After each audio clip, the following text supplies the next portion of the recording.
Taiwan's top security chief says China is conducting patrols near Taiwan on an almost weekly basis in an attempt to normalize military activity around the country. Rick Glauert is following the story for us from Taipei. Rick, Tsai Ming-yen made the comments during questioning by lawmakers. What else did he say? So Taiwan's top security chief, that's Tsai Ming-yen of the National Security Bureau, he's been sounding the warning of China conducting joint combat readiness patrols around Taiwan every 7 to 10 days. He said that these usually include about 10 warplanes and 3 to 4 Navy ships.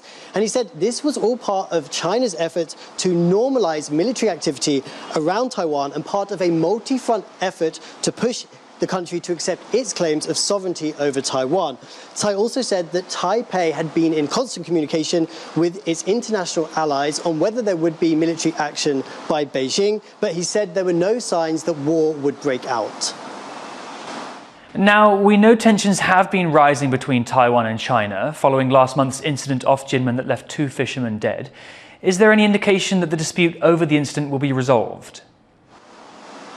Well, no would be the short answer. Taipei and Beijing are still at loggerheads over that deadly incident, the incident in which Taiwan Coast Guard vessel chased a Chinese vessel out of Taiwan's territorial waters. The boat capsized, leaving 2 people dead. Beijing says that Taiwan acted maliciously and that the Taiwan Coast Guard vessel rammed the Chinese fishing vessel, and the families of the victims are demanding compensation. Taipei, meanwhile, says it will wait until the outcome of its own independent investigation before it decides on whether to pay any compensation.